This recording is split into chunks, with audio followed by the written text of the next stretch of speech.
আসলে শিয়ালগুলা রাত্রেবেলা কী যে শুরু করছে এটা বলিবার মতো না। শিয়ালগুলা বিরাট অত্যাচার করতেছে। এখন আমি বুঝে উঠতে পারতেছি না যে আসলে এদের সাথে কি করা উচিত। এরা খুব হিংস্র।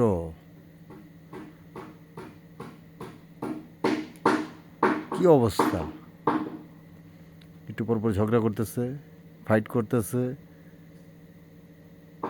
আস্তে ধীরে আগায় যেতেছে, এখন কবরস্থানের দিকে যেতেছে।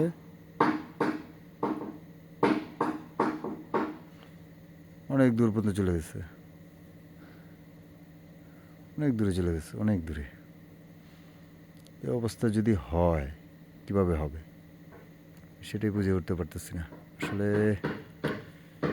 কি বলবো, অনেক দূর পর্যন্ত চলে গেছে। এই যে যেতেছে, এখনো দৌড়াইতেছে।